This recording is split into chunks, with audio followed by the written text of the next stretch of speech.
নমস্কার, দীপাস কুক হাউসের আরও একটি নতুন পর্বে আপনাদের স্বাগত। আজ আমি আপনাদের জন্য একটি ভেজ রেসিপি নিয়ে এসেছি, ঘটকচু বা শোলা কচুর ডালনা। ভিডিওটি শেষ পর্যন্ত দেখবেন। কেমন লাগলো কমেন্টে জানাবেন, ভালো লাগলে একটি লাইক দেবেন, আর চ্যানেলটি এখনও যারা সাবস্ক্রাইব করেননি তারা সাবস্ক্রাইব করে আমার পাশে থাকবেন।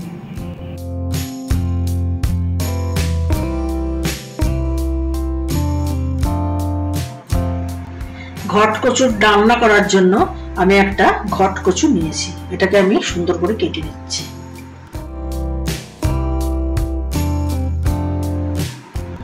ঘটকচু বা শোলা কচুটাকে এরকম টুকরো করে আমি কেটে নিয়েছি। কড়াইতে দিয়েছি জল, এতে দেবো অল্প নুন, দেবো অল্প হলুদ, দিয়ে কচুগুলোকে আমি সেদ্ধ করে নেব 80%।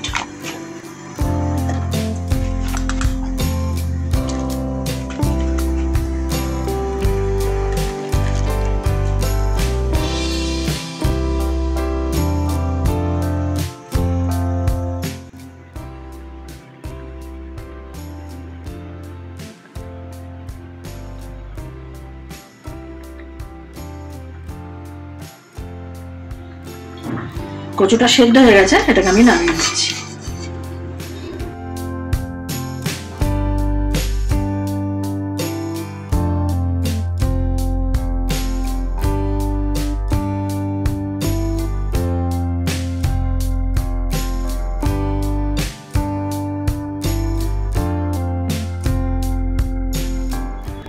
এবারে আমি কচুগুলোকে তেলের মধ্যে ভেজে নিচ্ছি। কড়াইতে দিয়েছি সর্ষের তেল,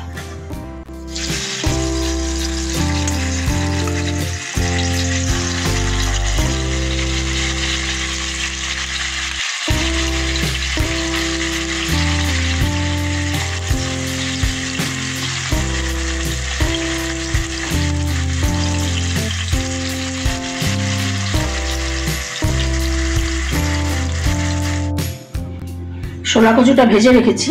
এবার আমি ওই তেলেই কয়েক টুকরো আলু ভেজে নিচ্ছি।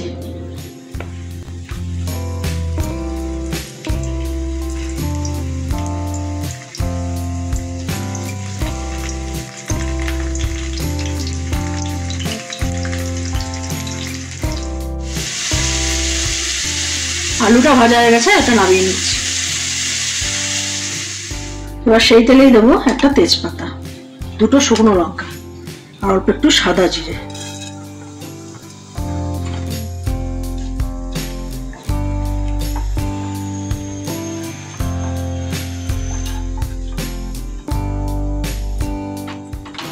ফোড়নটা ভাজা হয়ে গেছে, এর মধ্যে দিচ্ছি একটা টমেটোর পেস্ট,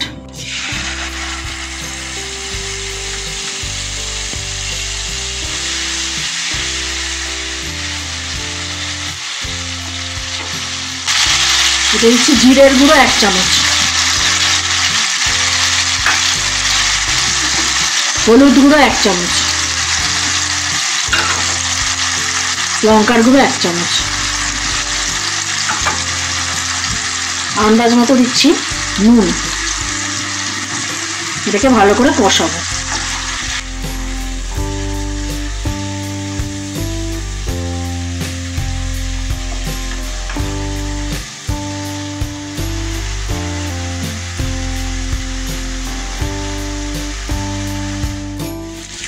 মশলাটা কষানো হয়ে গেছে, এতে দেবো জল।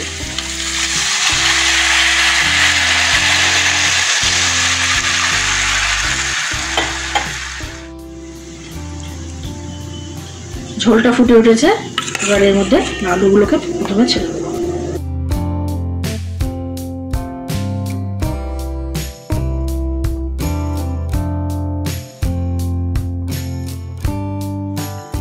এবার এতে দেবো ভেজে রাখা কচু।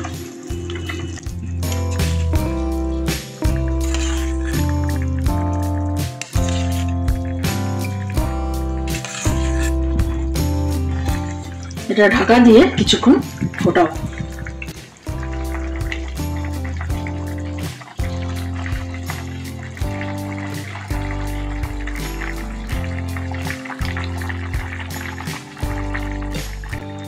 আলু আর কচু খুব ভালো করে সেদ্ধ হয়ে গেছে। এবার আমি এতে দেবো রোস্টেড জিরা পাউডার 2 চামচ,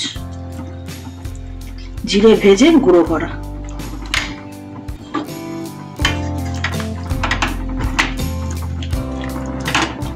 তৈরি হয়ে গেল ছোলা কচুর ডালনা। ভিডিওটি শেষ অবধি আমার সাথে থাকার জন্য ধন্যবাদ। আপনারা ভালো থাকবেন, সুস্থ থাকবেন এবং দেখতে থাকবেন দীপাস কুক হাউস।